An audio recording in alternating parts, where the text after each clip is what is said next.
Hi, and welcome to Florida Aviation Network's. I'm Ron Timmermans, one of the many hosts with the Florida Aviation Network. Thank you for joining us today. This is segment 2. We've already learned a bit about Dr. George Bartuska, the background that he brings to the knowledge and the presentation that he's going to make. In a few moments, he's going to be talking to us about hurricanes and give us some useful information, both so that we understand the power of hurricanes and what they can and won't do to us, and then how we can use that for aviation safety and the like.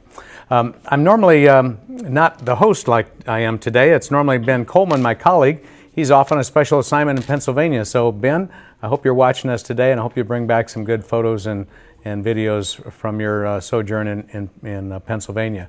We'll look forward to seeing you back in plain time the next time. So I wanted to mention that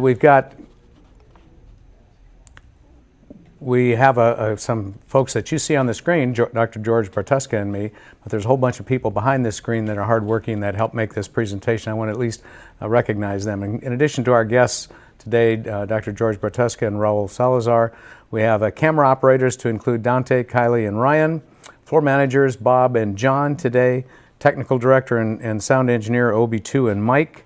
I'm calling her our cuisine director, Miss Terry. Thank you, Terry, for what you're doing for us. And several interns and grips. I don't have all the names. Bella, Jax, Oscar, and others. I didn't get all the names. Photographers Bob and Rich. And this is great. So it takes a whole village here to put this together. And also we're grateful to our host, Gizmo Productions at their Oviedo Mall with Michael, the owner of the facility. Without you and your facility here, we couldn't make this happen, but it's good to have you here. So we're on into our second segment now, and I'm going to again reintroduce Dr. George Bartuska. George, thank you for joining us again. It's good to have you, and let's see, what can we expect with hurricanes, and what do we need to know? That's what we're going to talk about today. Now, normally when I give a hurricane presentation, I go from beginning to end in my standard hurricane presentation. But since the Governor's Hurricane Conference, some new information has been released about Hurricane Ian, and as a result of a storm chaser. And I want to make sure I'm probably going to jump to the end of the presentation and talk about what aircraft owners need to be doing in anywhere there's potential hurricanes, like Texas, Mississippi, Alabama, Florida, Georgia, and up the coast. So let's take a look here. First off, hurricanes are really tropical cyclones. That's the meteorological term for that.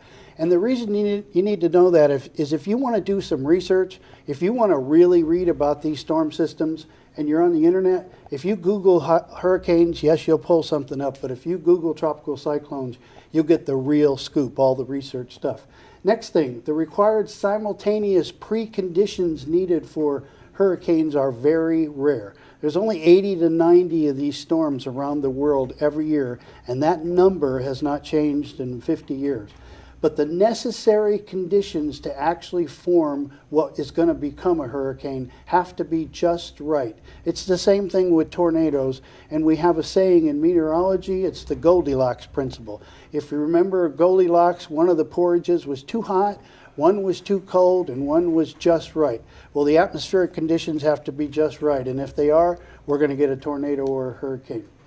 Now, some of the new information that's out on Hurricane Ian. We have, in addition to the National Weather Service people at the National Hurricane Center and all the local offices, we have what we call storm chasers. And a lot of these storm chasers are retired meteorologists. Some of them are just individuals that are into chasing the weather. And during Hurricane Ian, a group of storm chasers came down to the Fort Myers area and put up cameras, and I'm going to show you that in a minute. The next thing I want to emphasize to anyone who lives where hurricanes go, you can download off the internet storm tracking charts, hurricane tracking charts of all sizes and shapes, and I'm encouraging you, especially if you live in Florida, to plot the data that's given every day of where the eye is of the hurricane. That is the way you'll know exactly where the hurricane really is, and it'll teach you something that you don't get from watching TV, and that is that these things wiggle. They go back and forth. They do all kinds of things. Every time there's a hurricane, I plot it.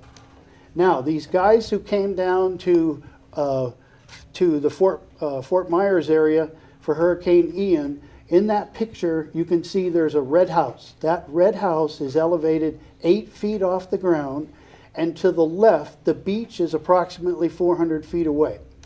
What they did in this picture, it's hard to see, but under that stop sign is an SUV, and they're standing on top of the SUV, and they're putting a GoPro camera in a waterproof box up on the light pole. It's going to be 13 feet high. And to show you where we are, I'm going to zoom in on Fort Myers Beach. There's the hotel.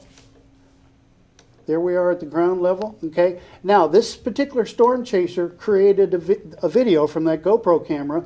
Unfortunately, he does not allow it to be played for distribution streaming, so I can't show you the video, but you can certainly go to his website. I think it's called Chasing. You can see down there, and you can watch the video. So what I've done is stop action.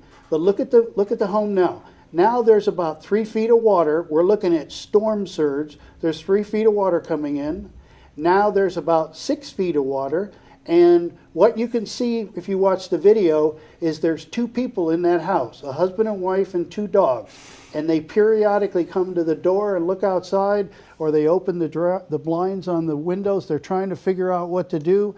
At this point, the house is coming off the foundation. Remember, that camera is at 13.5 feet. The water is almost to the camera. At this point, the wife took the dogs, jumped out the back, and started swimming. The husband was still stuck in the house. And at this point, he swam out underneath what was left of the house. They both survived. The dogs survived. But look where the water is now. It's still coming up. And now we're starting to get the tornadic, hurricane winds rather. And in the end, this is what was left. So this is the first time ever in the history of hurricanes we have documented proof of what storm surge is, what it can do, and of course there's all kinds of other damage down the line there. Okay, just a minute. Having a little problem again, making the slides go. What I want to do now is jump to the end. There we go. Okay. Okay, so what is a hurricane? Hurricane, a tropical cyclone, is a rotating vortex with organized deep convection and a closed surface circulation about a well-defined center. If it doesn't have all that, they're not going to call it a hurricane. It has to have maximum sustained winds of 74 miles an hour, and it originates over the tropical oceans and is driven principally by heat transfer from the ocean. Like I said, there's 80 to 90 tropical cyclones or hurricanes worldwide per year. They average 300 miles in diameter. Some of them are only 100 miles in diameter. Some of them are 1,000 miles in diameter. And the way to get a handle on that 300 miles, from Jacksonville to Miami, Florida, is about 350 miles. So the average size of a hurricane is the length of the Florida Peninsula. All hurricanes are different. They're all a little bit different. And the forward speed, if there is any, averages 10 to 15 knots. The expected path and intensity is the difficult part to predict.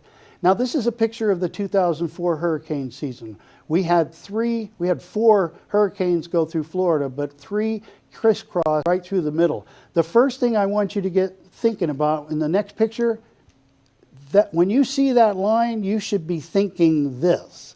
You should be thinking the tropical storm winds are impacting an area much bigger than that line. Same here. Now, I said they're all different. Hurricane Francis in 2004 was a typical hurricane. It came ashore. Most of its hurricane force winds got absorbed on the coastline. It started losing some of its energy. It exited Florida and then came alive again and went up to the Louisiana area.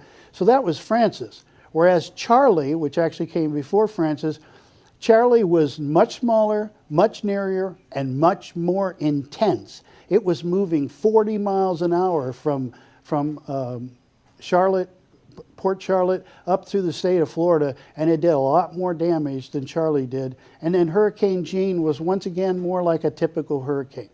Okay, so aircraft. This is what we're here for, aircraft safety. Now, if you live in Florida or Texas or New Orleans or anywhere on the coast where you might be exposed to a hurricane, consider buying a space in a hangar built since 1992. 1992 was the year of Hurricane Andrew, which was still the worst hurricane to ever hit Florida. And all the building codes changed after 1992. So try to find a hangar that was built since then.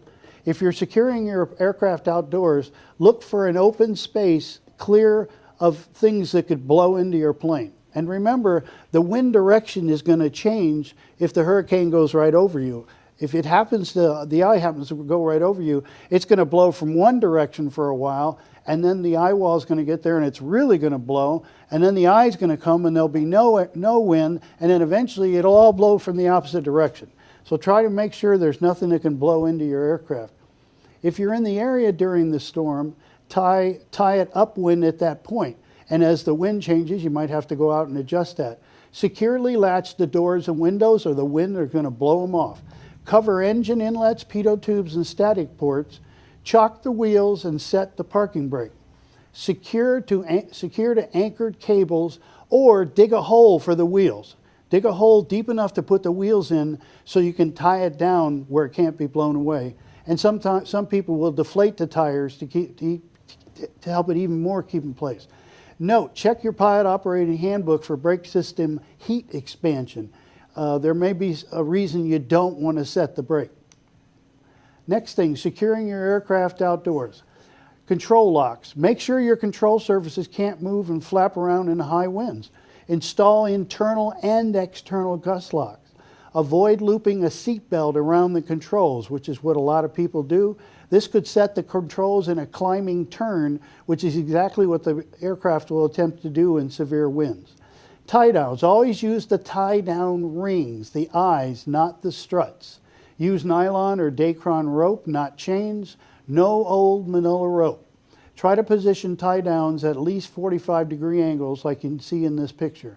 The one on the left shows a hook for a tie down, and the one on the right shows that it being tied down at 45-degree angles. Well, that's some useful information, George.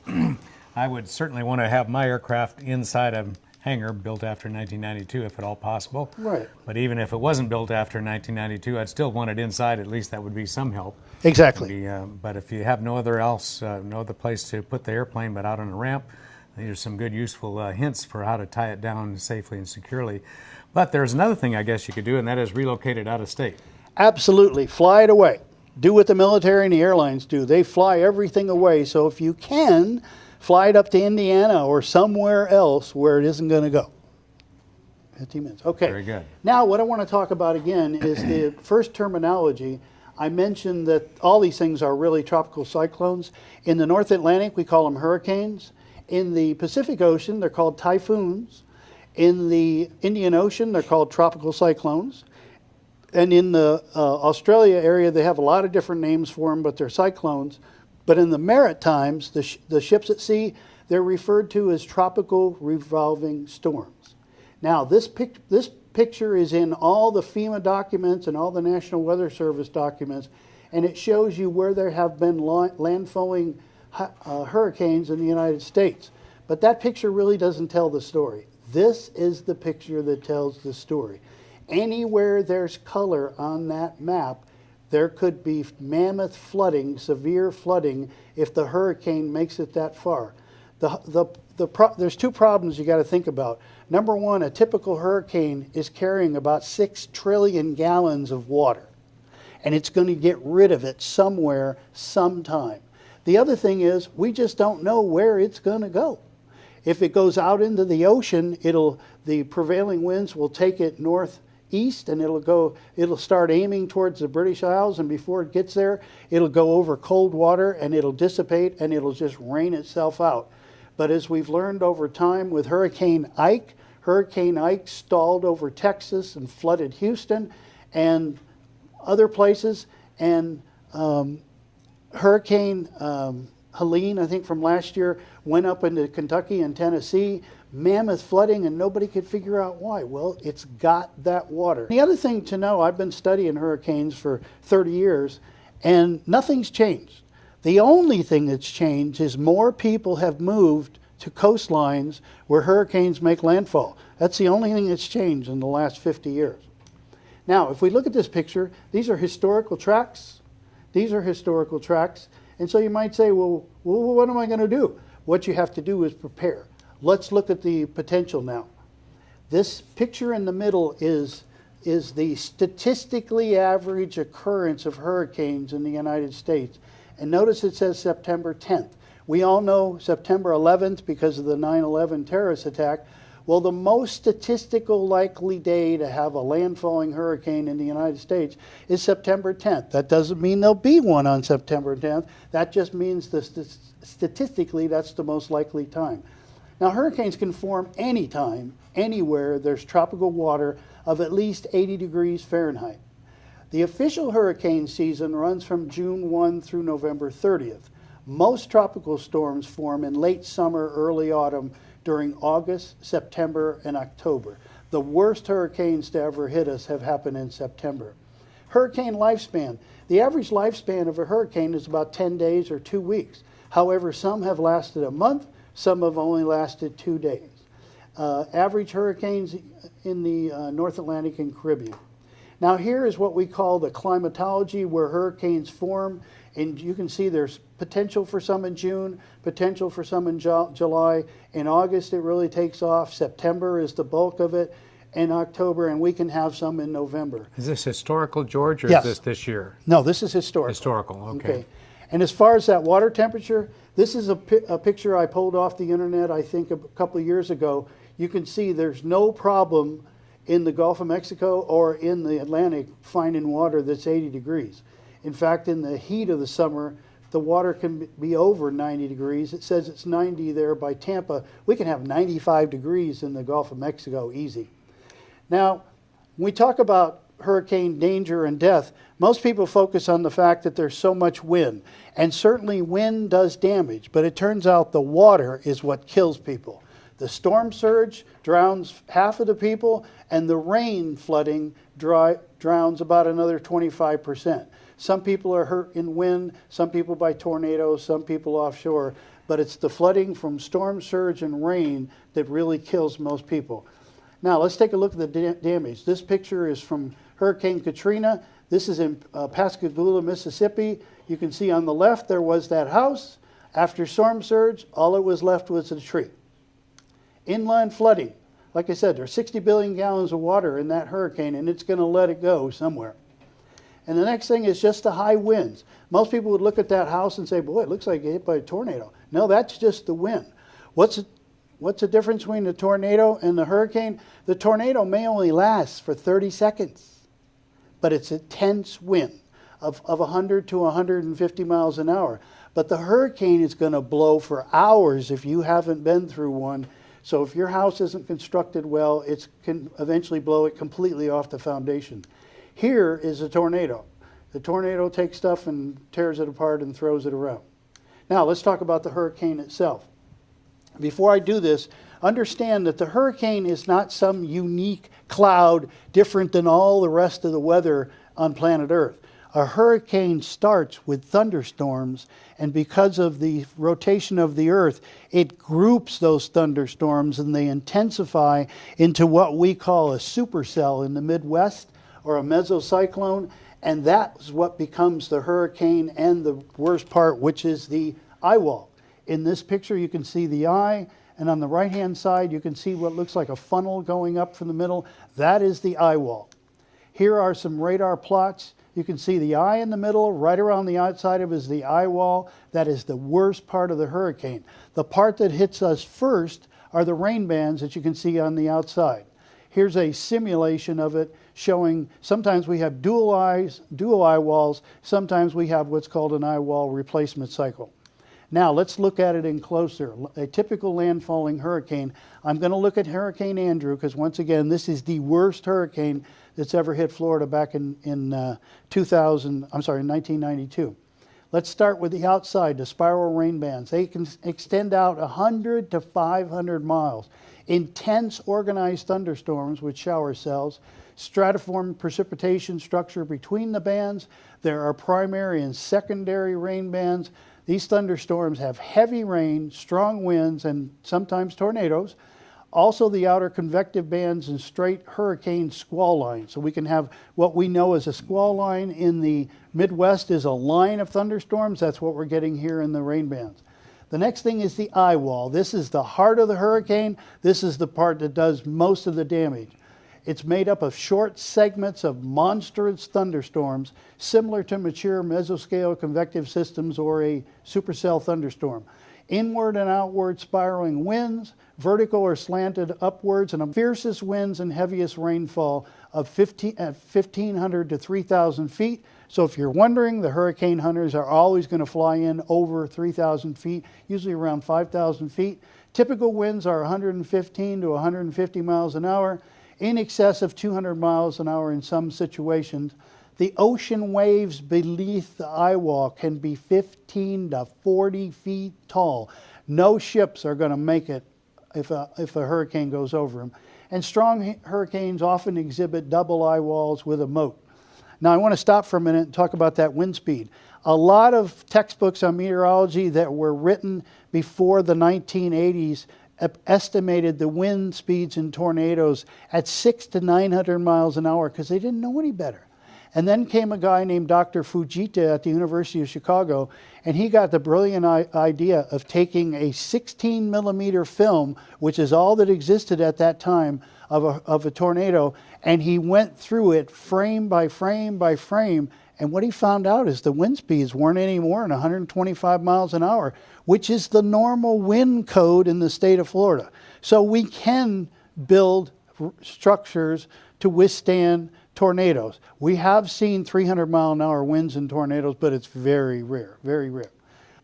Oh, there we go. Let me back up now. Now, there's what the inside of that, we're looking at the eye wall. They sometimes call it a stadium effect. Other people call it a cereal bowl effect. And normally in the eye, there's nothing. There's no clouds, but there can be low clouds. So that's the wingtip of a C-130, and you can see there's some cloud cover in this eye. And there it is from a satellite view.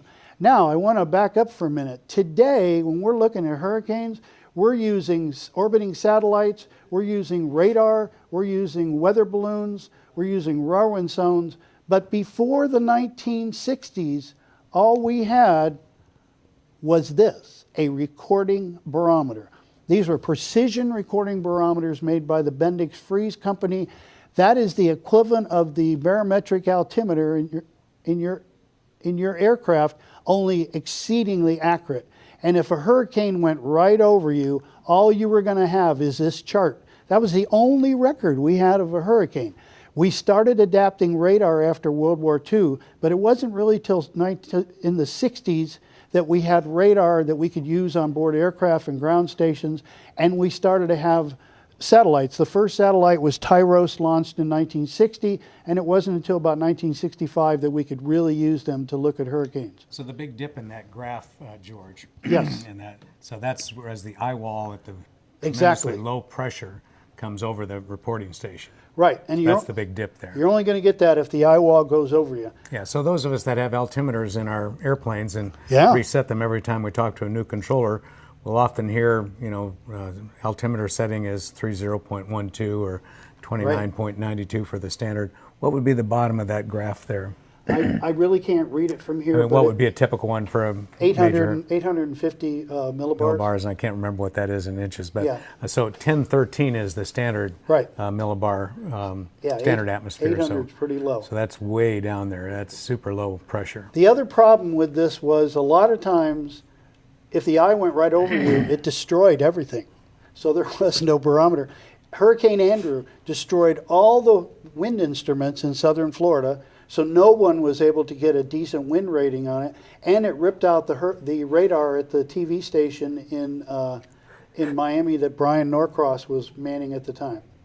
Okay, this goes into the little thermodynamics, and what I want to say about the thermodynamics is what makes a thunderstorm go is what makes a hurricane go, since it's made up of thunderstorms. Let's just say real quickly, if this is Daytona Beach, 3 minutes, okay. The sun does not heat the air. What? No, the sun does not heat the air for the most part. It's not at the right wavelength. So the sun heats the earth re-radiates the heat at the right wavelength to heat the air starts to rise. If there's enough water vapor in the air, we'll create a cloud and we'll go to the level we call the lifted condensation level. And if there's an unstable atmosphere and it can rise more, it'll start to rise and we'll get a thunderstorm. This is a diagram out of a gliding book that illustrates it a little better. And we get this every afternoon in Florida. Floridians know that in the summer, about 4 o'clock, they hear the thunder. This process is going on. And in Florida, we have a unique situation that doesn't exist anywhere in the world, where we have a sea breeze generated on the Atlantic coast, a sea breeze generated on the Gulf Coast. The result of that, all these winds come together over Florida, and if there were no other weather systems, we'd have thunderstorms right down the middle of Florida every day. And this is the standard illustration of what the inside of a hurricane looks like. Basically, it's pulling air in from the ground level, and it rushes up through the eye wall, and it's just self-supporting and keeps going. And that last one, George, that always amazed me when I saw your presentation before. If you back up one slide. Yep. So I noticed how it's slanted like the letter V, right? Yeah. And the inside of the walls, the air is moving up and out from the eye wall. Yes. That's really incredible. I just never thought of it that way before. And so that's where the lowest pressure is, and that's where the most severe part of it is. Well, as we wrap up here, George, we're about out of time, but this has been incredibly useful.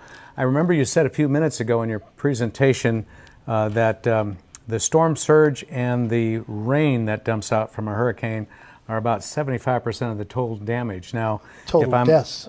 Total deaths, okay. Right. But certainly that's damage to property around there and airplanes if they're as well. Right. So you told us what we can do to tie down our airplanes if they're outside or hold them inside, but is there anything that we could do for storm surge or rain for our airplanes?